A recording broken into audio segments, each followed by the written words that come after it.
നിലമ്പൂരിൽ ഇലക്ഷൻ പ്രഖ്യാപിച്ചുള്ള എല്ലാവരും പറഞ്ഞിരുന്നത് സർക്കാരിനെതിരെയുള്ളതും ഇപ്പോഴത്തെ ഭരണത്തിന്റെ പോരായ്മകളൊക്കെ വിലയിരുത്തും, അതുപോലെ പ്രതിപക്ഷത്തൊക്കെ വിലയിരുത്തുമെന്നായിരുന്നു.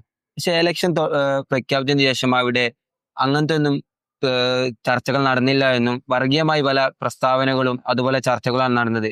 ഇതെന്താണ് കേരള രാഷ്ട്രീയത്തെ എന്ന മാറ്റത്തെ സൂചിപ്പിക്കുന്നത്? യഥാർത്ഥത്തില് ഷിബിലി ഇപ്പൊ ചോദിച്ച ചോദ്യം വളരെ പ്രസക്തമാണ്. എന്നെ വളരെയധികം ആകുലപ്പെടുന്ന ഒരു കാര്യമാണ്. കാരണം ഒരു ഉത്തരേന്ത്യയിലെ നോർത്ത് ഇന്ത്യയിലൊക്കെ നടക്കുന്ന ഒരു ഇലക്ഷന്റെ മാതൃകയിലേക്ക് നമ്മുടെ കേരളവും മാറുന്നു എന്നുള്ളതാണ്.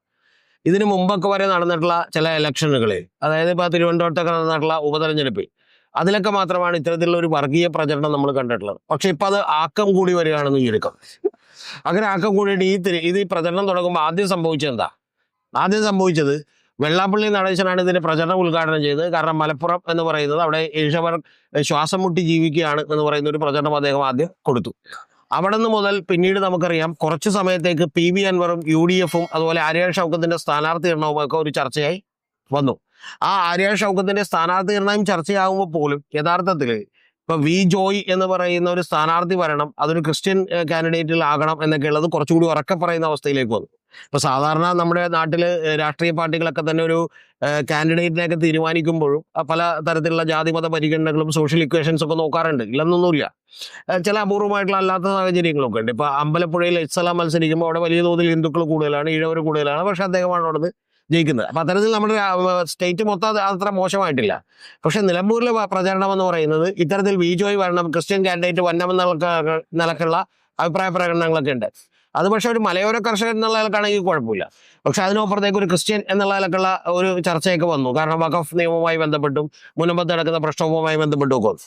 അപ്പൊ അതിനുശേഷം പോലും പിന്നീട് നമ്മൾ കാണുന്നത് എന്താണെന്നറിയുക, പിന്നീട് നമ്മൾ കാണുന്നത് യഥാർത്ഥത്തിൽ ഈ വിഷയങ്ങളെല്ലാം മാറിക്കൊണ്ട് ജമാഅത്തെ ഇസ്ലാമിയുടെ ഒരു കാര്യം അവിടെ ചർച്ചയ്ക്ക് വരുന്നതാണ്. പിന്നീട് വീണ്ടും ജമാഅത്തെ ഇസ്ലാമിയുടെ കാര്യം ചർച്ചയ്ക്ക് വന്നു. അത് വലിയ തോതിൽ ഒരു വർഗീയ ധ്രുവീകരണത്തിന് വേണ്ടി ശ്രമിക്കുന്നു, അതിൽ നിന്ന് വോട്ട് കിട്ടാനായിട്ട് എല്ലാ കക്ഷികളും തന്നെ ശ്രമിക്കുന്നു എന്ന് പറയുന്ന ഒരു കാര്യമൊക്കെ വന്നതിന് ശേഷം പിന്നീട് വരുന്ന ഒരു കാര്യം എന്ന് പറയുന്നതാണ് നമുക്ക് അറിയേണ്ടത് RSS ബന്ധമാണ്.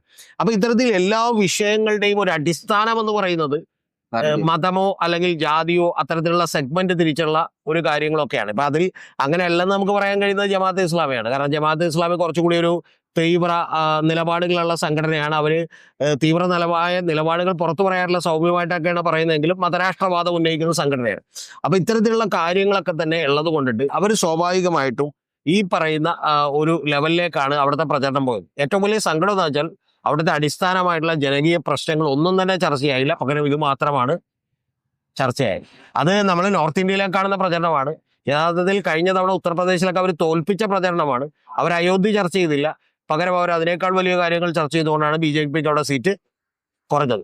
മഹാരാഷ്ട്രയിലും ഹരിയാനയിലും അയോധ്യ ഈ പറയുന്ന ഉത്തർപ്രദേശിലൊക്കെ സീറ്റ് കുറഞ്ഞത്.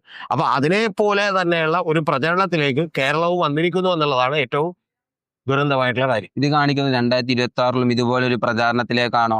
തീർച്ചയായിട്ടും 2026-ലും ഇതുപോലത്തെ ഒരു പ്രചരണത്തിന് തന്നെ തുടക്കമിടും എന്നുള്ളതാണ് നമ്മൾ വിചാരിക്കുന്നത്. ഇത് യഥാർത്ഥത്തിൽ ഒരു അജണ്ട സെറ്റ് ചെയ്തിരിക്കുന്നു എന്നാണ് ഞാൻ വിചാരിക്കുന്നത്. ജമാഅത്തെ ഇസ്ലാമിയെ പോലെയുള്ള നിലപാടുകാരുമായി UDF ഒക്കെ ചേരുന്നത് കൊണ്ടിട്ട് അവരെ ജയിപ്പിക്കേണ്ട എന്ന തീരുമാനത്തിലേക്ക് ജനങ്ങൾ എത്തിയാലും നമ്മൾ അത്ഭുതപ്പെടേണ്ടതില്ല. മനസ്സിലായി? കൈവിട്ട് കാൽവിട്ട് ടീംസിന്റെ ഒക്കെ ഭരണം വരണോ, അതോ കുറച്ച് ഈ പറയുന്ന പോലെ ധിക്കാരവും അഹങ്കാരവും ഒക്കെയുള്ള CPM-ന്റെയും അതുപോലെ അഴിമതിയൊക്കെ അറിഞ്ഞ CPM-ന്റെ ഒരു ഭരണം മതിയോ എന്ന് ചോദിച്ചാൽ, ഏകാധിപത്യ പ്രവണത മതിയോ എന്ന് ചോദിച്ചാൽ, എന്നാൽ ഏകാധിപത്യ പ്രവണത ഇരിക്കട്ടെ, കാരണബോധന ഇരിക്കട്ടെ എന്ന് ആളുകൾ വിചാരിക്കാൻ മതി. ഇതിലൊക്കെയുള്ള ഏറ്റവും അടിസ്ഥാന പ്രശ്നം സാധാരണക്കാരുടെ ജനങ്ങളുടെ പ്രശ്നങ്ങൾ അവിടെ ചർച്ച ചെയ്യപ്പെട്ടില്ല. അവിടെ ഏറ്റവും രൂക്ഷമായ പ്രശ്നങ്ങളുള്ള ഒരു മേഖലയാണ്.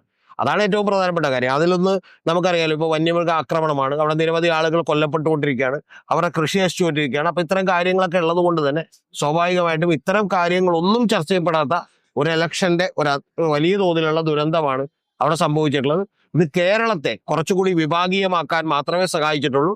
അത് കേരളത്തെ ഒന്നുകൂടി പിന്നോട്ടടിപ്പിക്കാനാണ് ഈ പ്രചരണങ്ങളൊക്കെ തന്നെ വഴിവെച്ചത് എന്നുള്ളതാണ് വാസ്തവം. സാറ് പറഞ്ഞു ജനകീയ പ്രശ്നങ്ങൾ ചർച്ച ചെയ്യുന്നില്ല, അതെന്താണ് ചർച്ച ചെയ്യാത്തത്? അല്ല, അതിന് അപകടകരമായ ഒരു സിറ്റുവേഷൻ എന്ന് പറഞ്ഞാൽ, ഞാനിപ്പോ പ്രശ്നങ്ങൾ പറഞ്ഞു, അവിടുത്തെ വികസനം ഒട്ടുമില്ലാത്തൊരു നാടാണത്. അവർക്ക് തൊഴിലെടുത്ത് ജീവിക്കാനോ അവിടെ വ്യവസായങ്ങളോ ഒന്നും തന്നെ വന്നിട്ടില്ല. പിന്നെ നമ്മൾ പോയി കണ്ടതാണ്. പിന്നെ ഷിബിലിക്കൊക്കെ അറിയാം, അവിടെ എല്ലാ വീടുകളിലും തന്നെ പന്നിയോ അല്ലെങ്കിൽ കാട്ടുമൃഗങ്ങളുടെയൊക്കെ ആക്രമണമുള്ള ഒരു സ്ഥലമാണ്. അതുകൊണ്ട് ആളുകൾ വീടൊഴിഞ്ഞു പോയിക്കൊണ്ടിരിക്കുന്ന അതീവ ഗുരുതരമായിട്ടുള്ള പ്രശ്നങ്ങളുള്ള ഒരു സ്ഥലമാണ്. ഇതൊക്കെ ആകെ ചർച്ച ചെയ്തത് അവിടെ പി വി അൻവർ മാത്രമാണ്. അദ്ദേഹമാണ് ഇടയ്ക്ക് ഈ പാവപ്പെട്ട സാധാരണക്കാരായ ആളുകൾക്ക് വേണ്ടി ശബ്ദിച്ചത്. അതേസമയം രണ്ട് മുന്നണികൾ ഇതൊക്കെ ശ്രദ്ധിക്കാതെ വിടുന്ന ഒരു കാഴ്ചയാണ് നമ്മൾ കണ്ടത്. ഏതാണ്ട് ഒരു 2 ദിവസം മാത്രം അനന്തു എന്ന് പറയുന്ന ഒരു കുട്ടി ഒരു പന്നിക്കെണിയിൽ അവിടെ വെച്ച് മരിച്ചു പോയപ്പോഴാണ് യഥാർത്ഥത്തിൽ ഇതെല്ലാം തന്നെ കുറച്ചെങ്കിലും അവിടെ ചർച്ച ആയത്. അപ്പൊ അല്ലാതെയുള്ള ഒരു കാര്യവും അവിടെ ചർച്ച ചെയ്തില്ലെന്ന് മാത്രമല്ല, പകരം നേരത്തെ പറഞ്ഞ പോലെ ജമാഅത്തെ ഇസ്ലാമിയും RSSും എല്ലാം തന്നെ ഈ പറയുന്ന അജണ്ടകളെല്ലാം നമ്മൾ എടുത്തു വെച്ച് നോക്കിയാൽ കാണാം, ജാതീയമായ മതപരമായിട്ടുള്ള ഒരു വിഭജനത്തിന് സാധ്യതയുണ്ടോ, അങ്ങനെ ഞങ്ങൾക്ക് കുറച്ച് വോട്ട് കിട്ടാൻ സാധ്യതയുണ്ടോ എന്നുള്ളത് മാത്രമാണ് പരീക്ഷിച്ചത്. യഥാർത്ഥത്തിൽ അവിടെ ഞാൻ പറയുന്നത് ഒരു കാൻഡിഡേറ്റിന്റെ മെറിറ്റ് പോലും ചർച്ച ചെയ്യപ്പെട്ടില്ല. ഇപ്പൊ എം സ്വരാജ് എന്ന് പറയുന്നത് കുറെ കൂടി ആര്യാൻ ഷൗക്കത്തിനേക്കാൾ മറ്റുള്ള ഒരാളാണ്. ആര്യാൻ ഷൗക്കത്തിന് അവിടെ വലിയ തോതിലുള്ള ഒരു വിരുദ്ധ തരംഗം തന്നെ അവിടെ ഉണ്ടായത്. അവിടെ നമ്മൾ പറഞ്ഞാൽ ഇപ്പൊ മുനിസിപ്പാലിറ്റിയിൽ നിന്ന് അദ്ദേഹം വലിയ തോതിൽ പണപ്പിരിവ് നടത്താറുണ്ട്, അത് കഴുത്തിന് പിടിച്ച് പണം മേടിക്കുകയാണ്, പിരിവ് നടത്തുകയാണെന്ന് പറയുന്ന വലിയ ആരോപണമുണ്ട്. പിന്നെ അദ്ദേഹം കോൺഗ്രസിലേക്ക് പോകാൻ CPM-ലേക്ക് പോകാനായിട്ട് ചർച്ചകൾ നടത്തിയിരുന്നു എന്ന് പറയുന്ന ആരോപണമുണ്ട്. എന്ന് പറഞ്ഞാൽ പാർട്ടിയോടൊട്ട് വിശ്വസ്തനല്ല. വി പ്രകാശ് എന്ന് പറയുന്ന ഇതിനു മുമ്പ് മത്സരിച്ച് റിസൾട്ട് വരുന്നതിന് മുമ്പേ മരണപ്പെട്ടു പോയ വി പ്രകാശിന്റെ കുടുംബ വീട്ടിൽ പോലും അദ്ദേഹം സന്ദർശനം നടത്തിയിട്ടില്ല. അത് മാത്രമല്ല, അദ്ദേഹം യഥാർത്ഥത്തിൽ ഈ വി പ്രകാശിനെ കാലുവാരി തോൽപ്പിച്ചാണെന്ന് പറയുന്ന ആരോപണമുണ്ട്. അപ്പൊ ഇത്തരം കാര്യങ്ങൾ പോലും ഒന്നും ചർച്ചയാവാതെ ചർച്ചയായത് ഇത്തരത്തിൽ മതപരമായ ജാതീയമായിട്ടുള്ള വിഭജനത്തിന്റെ തന്ത്രങ്ങൾ മാത്രമാണ്. അതാണ് ജമാഅത്തെ ഇസ്ലാമിയും ബാക്കിയുള്ള കാര്യങ്ങൾ. ജമാഅത്തെ ഇസ്ലാമിയുടെ പ്രശ്നം ഞാൻ അങ്ങനെ കരുതുന്നില്ല. അത് യഥാർത്ഥത്തിൽ ഉയർത്തേണ്ട ഒരു പ്രശ്നമാണ്. അത് വലിയ തോതിലൊരു സ്ട്രാറ്റജിക് എറർ VD സതീശന് പറ്റിയതാണ്. പക്ഷെ എങ്കിൽ പോലും അവിടെ അടിത്തട്ടിൽ നടന്നിട്ടുള്ള പ്രവർത്തനം പോലും ഇതാണ്. അത് വലിയ തോതിലുള്ള വീഴ്ചയാണ് കേരളീയ സമൂഹത്തിന് ഉണ്ടാക്കാൻ പോകുന്നത്.